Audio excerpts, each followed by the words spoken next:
Ahí, ¿me escuchan bien? Bueno, quiero saludarlos en nombre del Señor. Adelante, Pepe.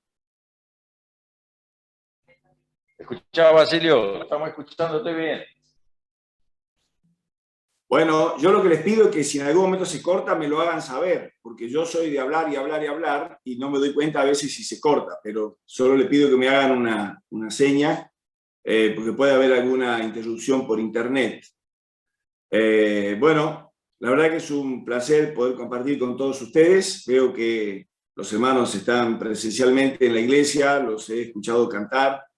Quiero felicitarlos también por la oportunidad de hacerlo por Zoom, de tal manera que otros hermanos que por ahí no pueden ir al culto o que están lejos o que por ahí están en alguna ciudad pequeña, donde tal vez no tienen una iglesia local, puedan recibir también este tiempo de bendición. Así que muy agradecido al Señor y a todos ustedes. Quisiera que pudiéramos compartir una meditación en el Salmo 73. Salmo 73, en la mayoría de las Biblias está titulado como el destino de los malos. Claro que si nosotros hablamos con la gente, decimos si se considera una persona mala, difícilmente encontremos a alguien que diga yo soy malo, ¿no? Pero la Escritura dice que todos somos pecadores y por lo tanto somos malos. Y hay un destino para los malos y hay otro destino para los malos perdonados por Dios, salvados. No para los buenos, sino para los malos perdonados. Dice el Salmo 73, si ustedes me acompañan a la lectura, dice, ciertamente es bueno Dios para con Israel, para con los limpios de corazón.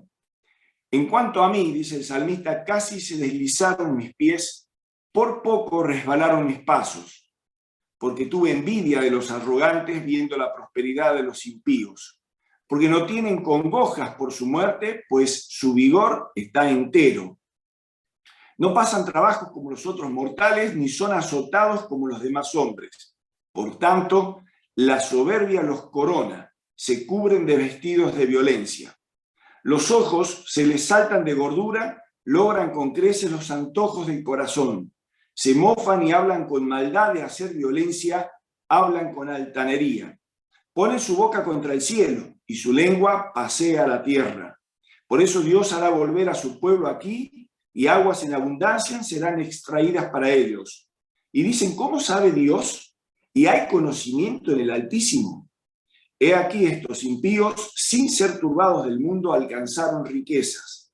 Verdaderamente en vano he limpiado mi corazón, dice el salmista, y lavado mis manos en inocencia, pues he sido azotado todo el día y castigado todas las mañanas. Si dijera yo hablaré con ellos, he aquí a la generación de tus hijos engañaría. Cuando pensé para saber esto, fue duro trabajo para mí.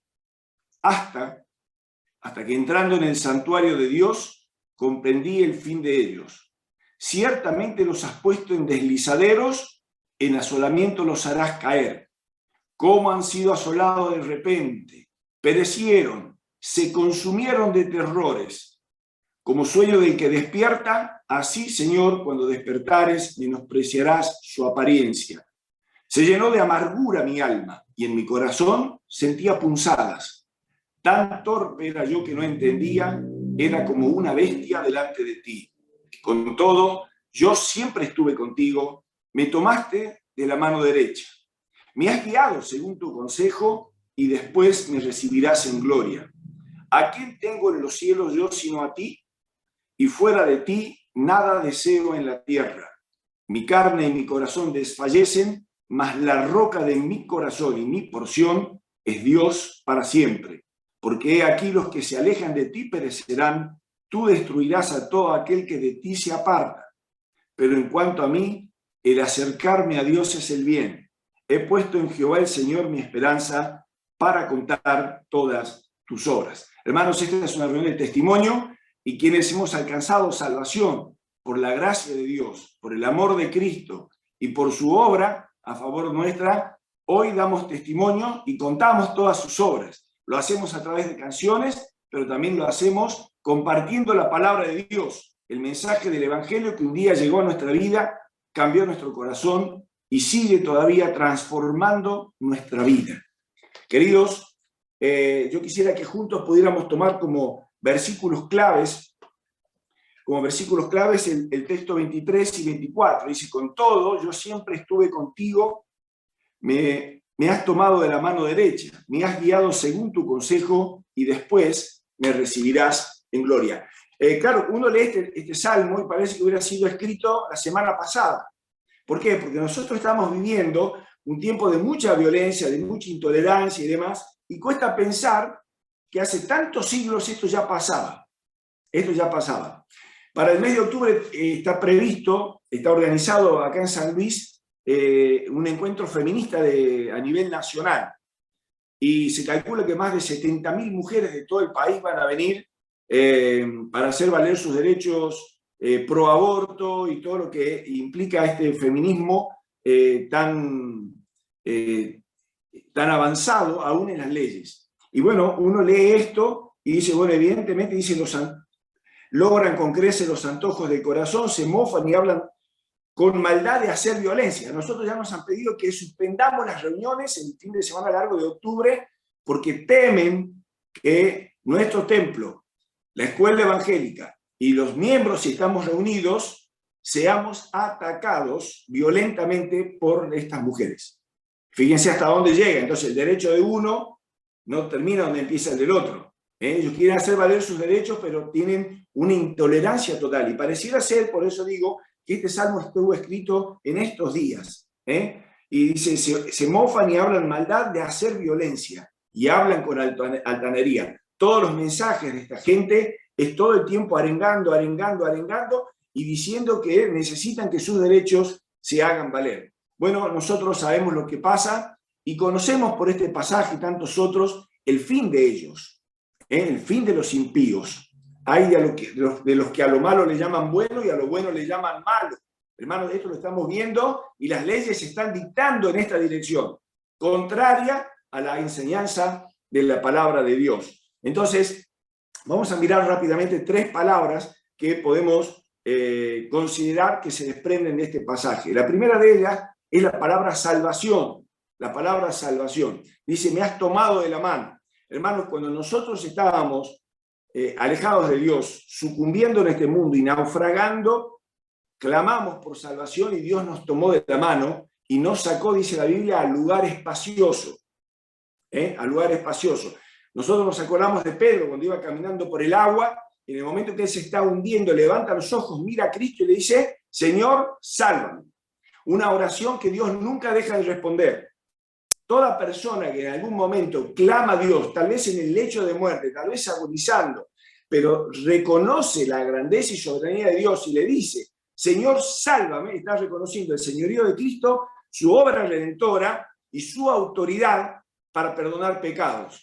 Por lo tanto, esta sola oración, hecha con sinceridad, con reconocimiento y con plena conciencia de la impotencia de uno y de la capacidad y el poder de Dios, alcanza para recibir salvación. Señor, sálvame. Y en el momento Cristo dice, extendió la mano y levantó a Pedro que se estaba hundiendo en el mar. Nosotros cuando nos estábamos hundiendo en el pecado y en nuestra maldad, apareció la mano de Dios, la mano salvadora, para levantarnos y salvarnos. Ese bendito día Jesús trabó de nosotros y nos salvó.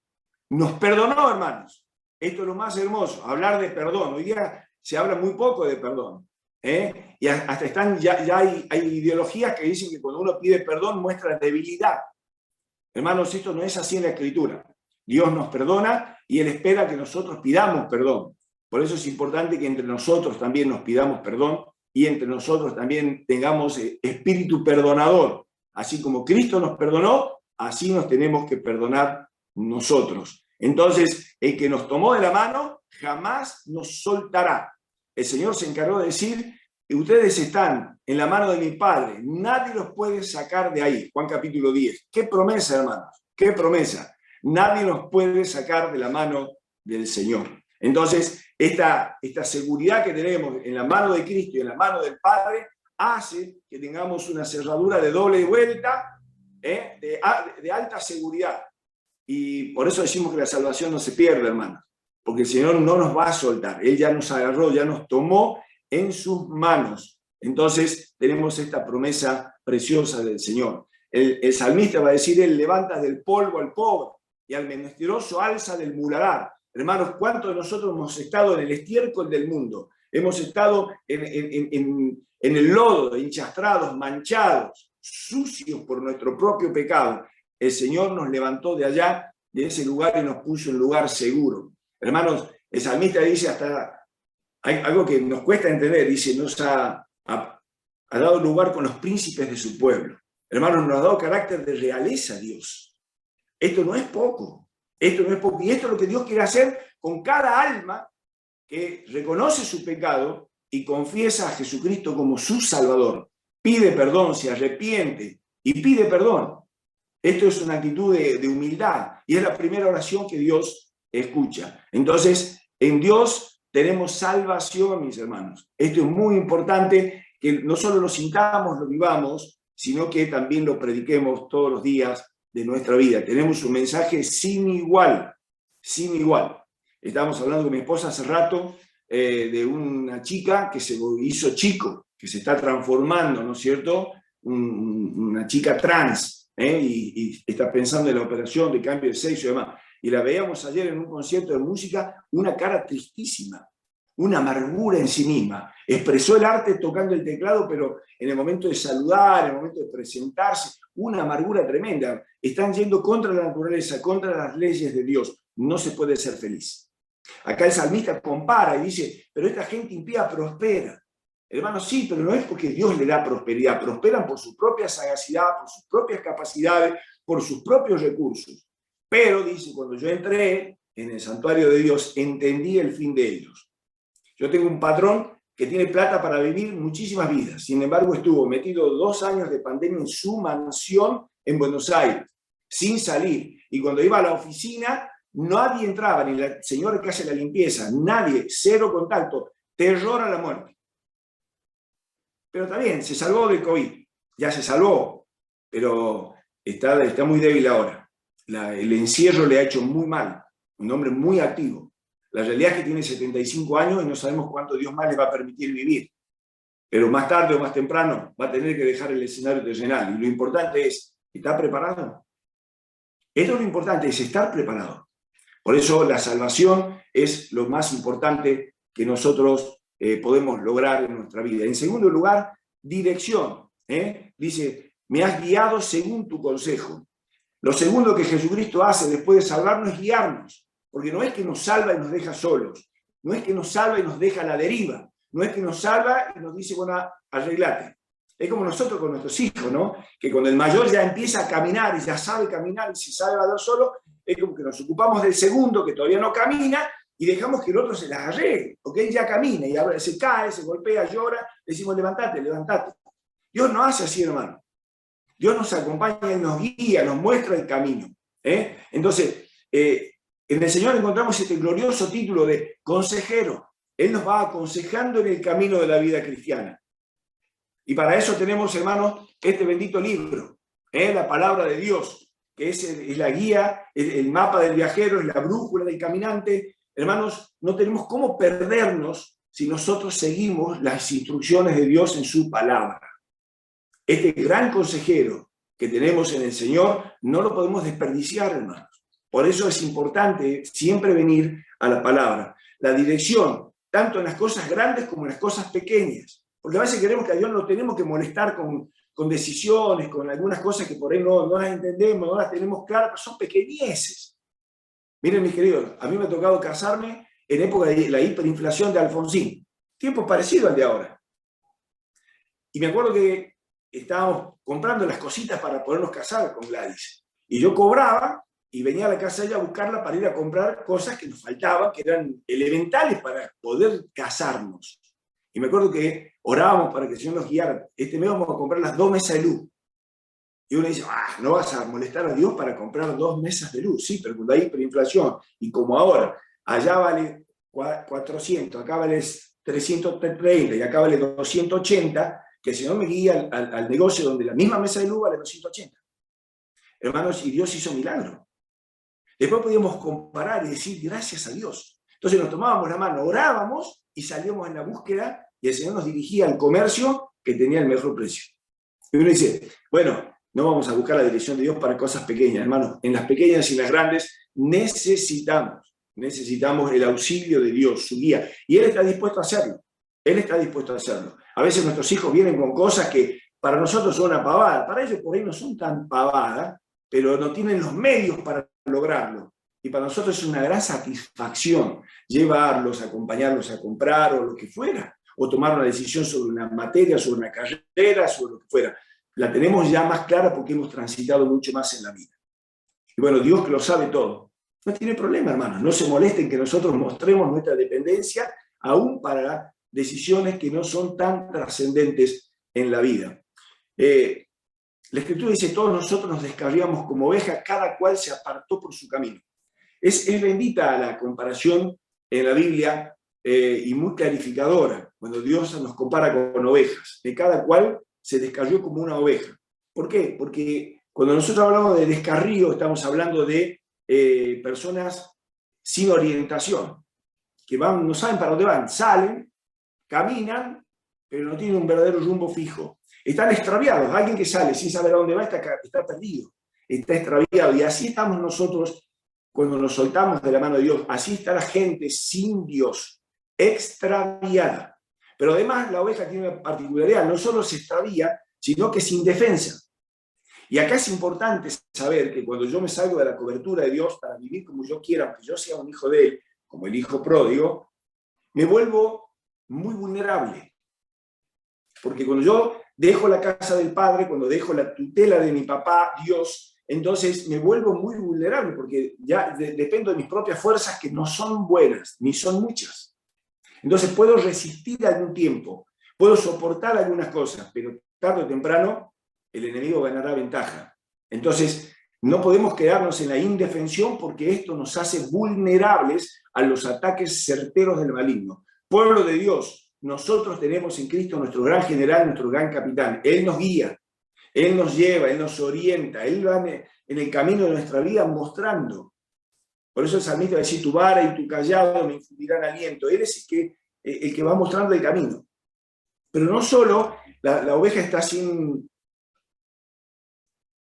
orientación, no solo está indefensa, sino que es débil. Porque cuando la oveja se pierde, cuando la oveja transita sin el pastor, no encuentra los mejores pastos y empieza a comer lo que encuentra, empieza a comer cualquier cosa, cambia su dieta. De la misma manera, las personas sin Dios andan mendigando y comiendo migajas que el mundo ofrece. El diablo es un excelente simulador de lo que Dios debería dar, solo que el diablo, en vez de darte buen alimento, te da alimento chatarra. Y tarde o temprano, eso trae debilitamiento en todas las áreas, sobre todo la espiritual. Y los creyentes nos pasa eso, a veces pensamos que las mejores cosas están en el mundo. El que escribió el tango dijo la ñata contra el vidrio, ¿no? Es curioso hablar con algunos hermanos que dejan de venir a la reunión y cuando vamos a visitarlos, los pastores, encontramos que están con la ñata contra el vidrio mirando el menú del mundo. Porque dicen, pero ellos son felices, como decía el salmista. Ellos prosperan, yo quiero eso para mi vida. Hermano, eso es volver a las algarrobas. Eso es un tiempito, puede ser que te seduzca, pero el diablo es muy astuto. El diablo te muestra lo bueno del mundo y después te pasa una factura demasiado cara. Y ahí te das cuenta que te ha engañado, pero él es el maestro del engaño. Entonces, nosotros tenemos que evitar la debilidad que trae la mala alimentación. Dice el Salmo 23, vamos a leer solo unos poquitos versículos, ahí nosotros lo conocemos de memoria, pero a lo mejor hay alguien entre nosotros que no lo conoce de memoria, ¿verdad? Y el Salmo 23 dice, el Señor es mi pastor, nada me faltará. En lugares de delicados pastos me hará descansar. Junto a aguas de reposo me pastoreará. Confortará mi alma. Me guiará por sendas de justicia por amor de su nombre. Aunque ande en valle de sombra de muerte, no temeré mal alguno, porque tú estarás conmigo. Tu vara y tu callado me infundirán aliento. Mis queridos hermanos, Jesús es el buen pastor. Querido amigo, Jesús es el buen pastor. Si yo dijera todos nos hemos descarriado como ovejas y cada cual se apartó por su camino, estaría dando solo la mala noticia, que es noticia real. Todos nos descarriamos, todos vivimos como se nos da la gana y así nos va.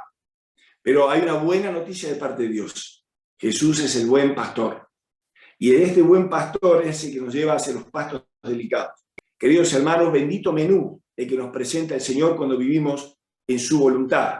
Entonces no tenemos que salir de ese ámbito y tenemos que mantenernos dentro de la atmósfera espiritual que Dios nos propone vivir la vida cristiana. Vivir atmósfera espiritual es distinto a vivir lo que el mundo vive. El mundo vive en la hediondez del pecado. La Biblia dice que el que no tiene a Cristo está muerto, y los muertos son insensibles y dan mal olor. Entonces yo tengo que revisar mi vida cuando me junto con ellos y no siento el mal olor. Entonces es importante que nosotros vayamos a donde el buen pastor nos lleva. Él jamás nos va a llevar a un pasto venenoso, jamás nos va a llevar a aguas sucias. Él nos lleva a lugares de delicados pastos y en aguas de reposo, transparentes, cristalinas, allí nos pastorea. Mis queridos hermanos, bendita realidad que podemos vivir los hijos de Dios con esta promesa del Señor de que Él es nuestro pastor y nos va a hacer bien todos los días de nuestra vida. Pero también la Escritura tiene otra buena noticia. El Señor dijo: yo soy el camino, la verdad y la vida. No soy un camino, soy el camino. Nadie va al Padre sino por mí. ¿Qué significa? No tenemos que andar buscando los caminos. Cristo es el único camino a Dios. Cristo es el camino hacia la vida, porque Él es la verdad. Conocer la verdad de Dios transforma el alma. Conocer la verdad de Dios cambia el destino. Conocer la verdad de Dios trae verdadera libertad. Verdadera libertad. Entonces, conocer el camino es lo más importante. Ustedes se acuerdan la anécdota del misionero ese que estaba en el Amazonas, había llegado a una de las tribus después de mucho caminar y caminar desde un río, y en un momento le hablan de otra tribu, pero que estaba lejana. Entonces dice: yo quiero que me lleven para allá. Entonces llaman a uno de los vaquianos del grupo, y dice: lo tenés que llevar al pastor, al misionero, a la tribu tal. Entonces salieron por un caminito entre medio de la selva, pero llegó un momento donde se acabó el camino, y el vaquiano empezó con su machete a abrirse camino y empezó a cortar las lianas, los arbolitos, los arbustos, iban pasando. Entonces en un momento el misionero se asusta y le dice: pará, ¿pero dónde está el camino? Y se da vuelta el primitivo y le dice: Guana, yo soy el camino. Mis hermanos, así nos pasa con el Señor. Nosotros puede que no veamos el camino, pero el camino es Él. Las personas pueden decir: ¿cómo hago para salir de esto? A lo mejor han llegado a tocar fondo con el vicio, con las drogas, con el alcohol, con tantas otras cosas. A lo mejor el desamor, se han cansado de fracasar en las relaciones y llega un momento donde no hay camino. Ese es el momento para aferrarse de Cristo. Porque Cristo es el camino. Él es el camino a Dios. Es el camino que lleva a la vida. Entonces, mis queridos, es importante que los que estamos en Cristo podamos andar en este camino. Podamos transitar, porque Cristo no solo nos propone andar en el camino, sino que Él nos aguarda en el destino. Y allá vamos los hijos de Dios. Por eso el pastor, el Salmo dice: aunque ande en valle de sombra de muerte. ¿Sabe cuántos hermanos nuestros en tiempo de COVID han llegado al respirador? Algunos a un poco más todavía, y coma inducido y demás, y desde allá el Señor los ha sacado. Y ellos dicen: yo me acuerdo hasta este momento, encomendé mi alma a Dios. Tengo el mensaje de un hermano que falleció por COVID. Y él 2 días antes, cuando todavía estaba lúcido, cuando no lo habían inducido, entubado y demás, él manda a decir: si el Señor me saca de esto, nos vamos a juntar, hermano, y vamos a celebrar mi cumpleaños. Pero si el Señor no me saca, allá vamos. Hermano, esta es la paz que solo Dios puede traer. Esta es la verdadera paz. Aunque ande en valle de sombra de muerte, no temeré mal alguno, porque tú estarás conmigo. Bendita realidad, hermanos, que tenemos la compañía del Señor en la vida y aún en la muerte. Entonces nos gozamos en haber conocido a un Dios tan extraordinario que también es nuestro Padre. Él nos conduce con seguridad por el camino. Recién hablábamos de que la oveja se pierde y se vuelve vulnerable, porque no conoce sus depredadores, no sabe por dónde anda y obviamente que corre riesgos de muerte. Pero nosotros hemos conocido a Cristo y hemos conocido la seguridad de andar con quien es nuestro escudo. Entonces, Él conoce el camino porque ya lo transitó. Entonces, para el Señor no hay sorpresas. Por eso dijo: poderoso es Dios. Él nos puede rescatar aún de las tentaciones, porque Él padeció siendo tentado, pero Él no pecó.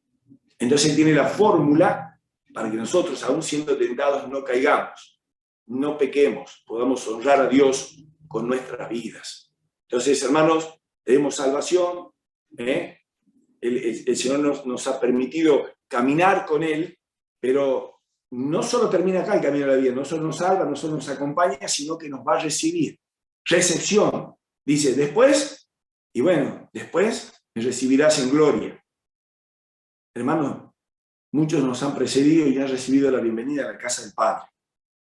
Allá vamos nosotros, no sé cuándo. Yo tengo 55 y algunos me dicen, qué joven que sos todavía. Sí, para uno de 75, 55 es muy joven. Pero yo, para mí, uno muy joven es de 35.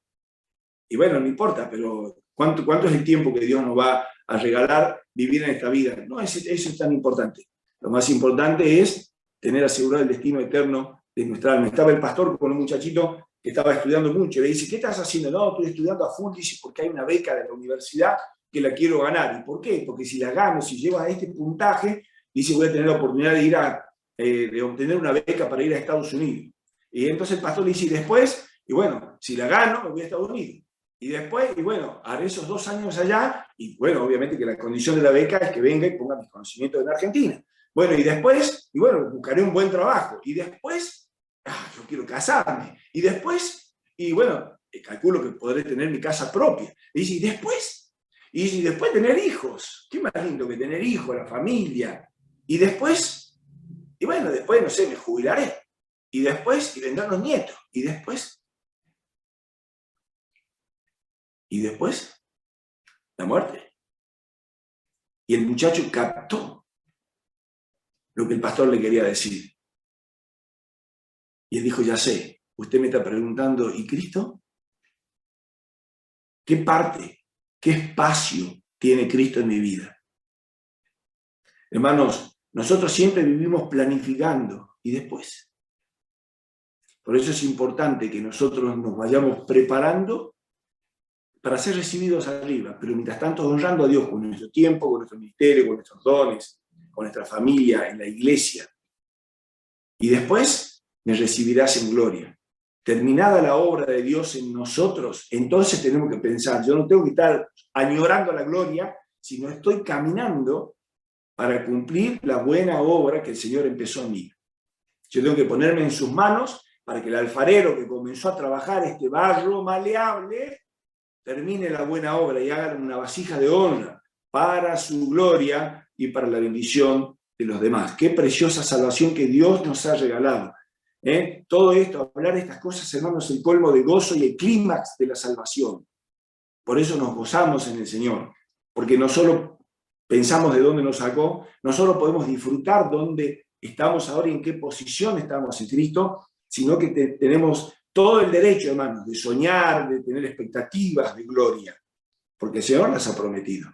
No es una idea, no es ciencia ficción. Es que el Señor nos ha prometido que donde Él va, quiere que nosotros también estemos un día con Él. Y esto tal vez sea pronto. A lo menos los discípulos decían, Maranata, el Señor ya viene. El Señor está cerca, dijo Pablo. Hermanos, nosotros estamos 2000 años más cerca. Mire si estaremos cerca. Entonces tenemos que vivir cada día como si fuera el último, honrando al Señor y trayendo bendición a los demás. Si no, ¿para qué el Señor nos ha dejado acá? Dios nos salvó por su misericordia y nos dirige día a día, dice, con su sabio consejo. Y pronto se abrirán las puertas del cielo y entraremos en la gloria. Pero mientras tanto tenemos que aprovechar que tenemos un Dios sabio, un Dios que no se equivoca, que tiene sabio consejo y por lo tanto Él va a saber por dónde llevarnos y cómo llevarnos y cuándo llevarnos. Y tenemos que apuntar a vivir en esta expectativa de que sea el Señor nuestro guardador, pero también nuestro guía y pastor. Y Él nos llevará a donde Él sabe que estaremos mejor y donde seremos más útiles, más eficientes en su obra. Podemos confiar plenamente en el Señor, porque Él no se equivoca. Decir que Dios es sabio es decir, Él no se equivoca, entonces yo puedo confiar. Estás esperando a tu compañera, tu compañero, confía en el Señor, pedíselo a Él no se equivoca. Estás buscando un trabajo, estás indeciso, o tenés 2 o 3 propuestas y no sabes cuál, pedíle al Señor que te muestre. Hay un ministerio, hay un área de la iglesia que los hermanos están diciendo, si hay alguien, ¿qué vas a esperar? ¿Sentir qué? La obra no es sentimiento, es buscar la dirección de Dios, y Dios que es sabio te va a dirigir, y te va a confirmar en el ministerio ese. Así será, hermanos. Y nosotros pronto vamos a llegar a la casa del Padre en el cielo. Hay hermanos que a veces se desaniman porque tienen toda su vida sirviendo al Señor y sienten como que no son valorados. Hermano, nuestra valoración no está acá. Conocemos la historia, ¿se acuerda del misionero que estuvo en otro continente sirviendo toda su vida al Señor y cuando volvió al continente americano, en aquel vapor, toda la gente era recibida por sus seres queridos y él miraba a ver si había alguien conocido. Y la gente se fue disipando y él bajó la escalinata y nadie lo esperaba a él. Él miró para todos lados y se dirigió al hotel más cercano, barato, y se arrodilló en la cama del hotel.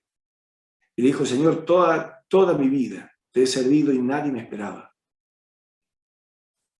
Y dice que sintió del Señor estas palabras. Tranquilo, nadie te esperaba porque todavía no has llegado a casa.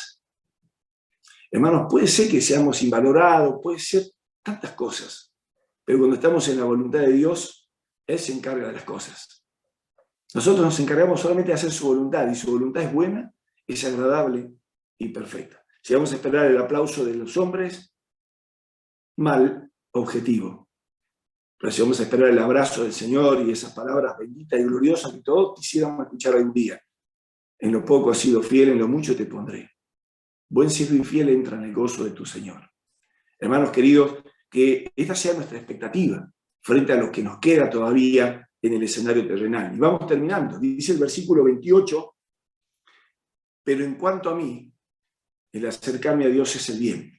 Queridos hermanos, es importante entender que la salvación empieza en acercarse a Dios. Dios se ha acercado, Dios tomó la iniciativa, pero nosotros tenemos que hacer nuestra parte. Y decimos a nuestros amigos que la salvación es singular. En cuanto a mí, la salvación es cada uno delante de Dios. A veces quisiéramos interceder por nuestros hijos, orar, salvar a nuestros hijos. No podemos. Los hijos no pueden salvar a los padres. El tema de la salvación es algo personal, particular, individual. Entonces, no importa lo que hagan los demás. Lo que cuenta delante de Dios es lo que vos hagas. No importa lo que haga la mayoría. La Biblia dice que el camino ancho, el camino de la mayoría es el que lleva a la perdición. Ya lo estamos viendo. Nosotros hacemos una campaña juntos, ahora a fin de año en San Juan. ¿Sabe cuánto hay anotado? 200 personas. Ahora hacen un congreso de mujeres abortistas y todo lo demás en San Luis, 8, 9 y 10 de octubre. ¿Sabe cuántas están anotadas? 110.000. Vienen hasta de Ushuaia. ¿Sabe cuánto sale venirse de Ushuaia y pagar 3 días de hotel y comida y todo? Pero para el mal la gente se agrupa, porque ese es el camino de la mayoría. Mi querido amigo, no tenés que mirar al costado. Si Dios te está llamando para que le entregues su vida a Él, no te des vuelta a mirar quién viene. Tenés que dejar los prejuicios, el que dirán y tantas otras cosas. Traes prejuicios que has traído durante toda tu vida. La Biblia dice que el camino ancho es el de la mayoría, va a la perdición. El camino angosto, la puerta angosta, y el camino angosto es el que va a la vida. ¿Sabe por qué la puerta es angosta? Porque no se puede entrar con la mochila de los prejuicios, no se puede entrar con la mochila del egoísmo, de pensar en la conveniencia de uno. Tampoco se puede entrar con un corazón inflado de orgullo. Necesitamos despojarnos de eso, por eso hay que pedirle perdón a Dios. Y Dios nos perdona y nos da vida eterna en su Hijo Jesucristo. Entonces, Dios quiere que todos los hombres sean salvos. Eso lo expresa la Escritura con pristina claridad. Dentro de la voluntad específica de Dios, Dios quiere que todos los hombres sean salvos. No dice que todos los hombres sean ricos, no dice que todos los hombres sean sanos, dice que todos los hombres sean salvos. Ese es el verdadero evangelio. Por eso estamos hablándote en nombre de Cristo esta noche, para que te reconcilies con Dios. Pero hay un dato curioso. No todos quieren ser salvados. ¿Por qué la mayoría va por el otro camino? No quieren ser salvados, no quieren doblegar su orgullo, no quieren humillarse delante de Dios, no quieren pedir perdón. Pero hay una advertencia divina.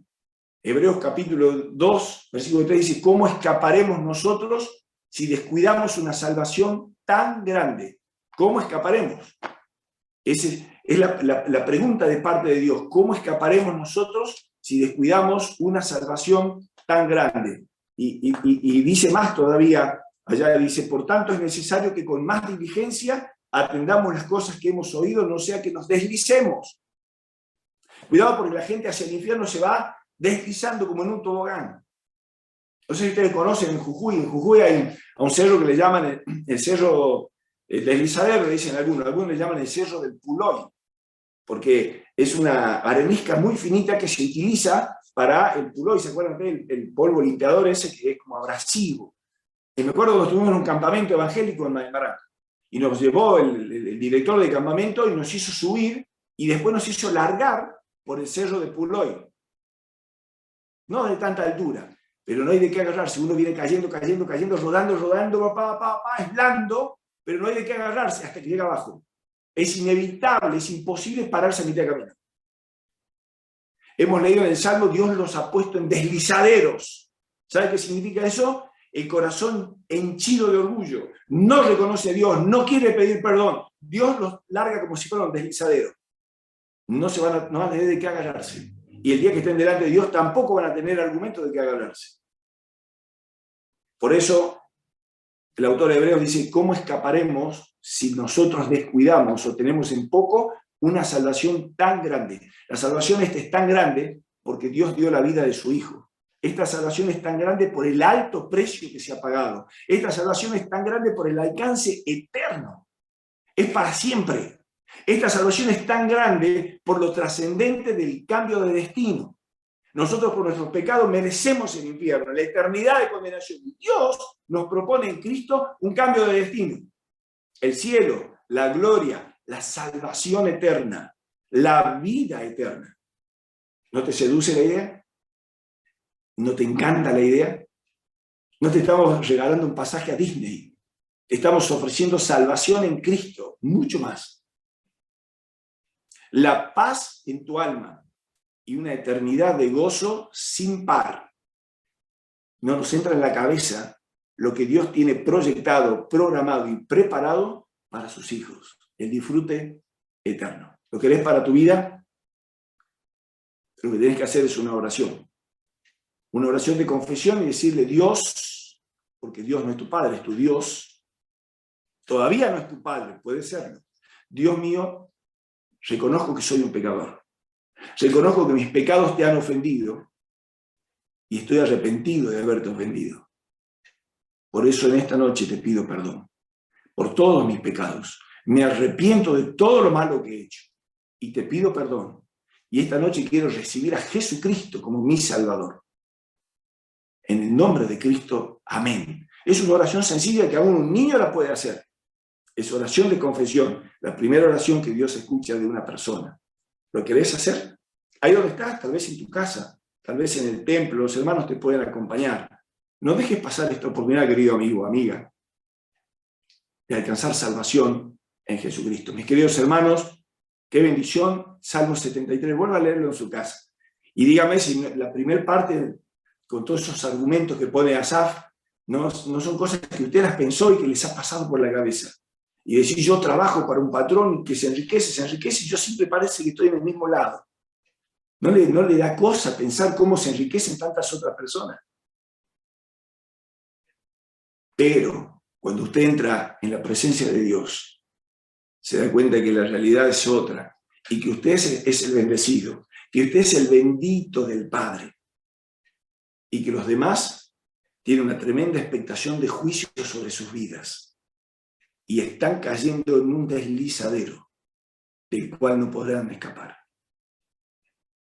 Que Dios nos bendiga, hermanos, y que esta palabra pueda ser reflexiva para el pueblo de Dios, pero también de invitación a buscar a Dios para aquellos que todavía no tienen a Cristo. Que Dios nos bendiga a todos. Muy buenas noches.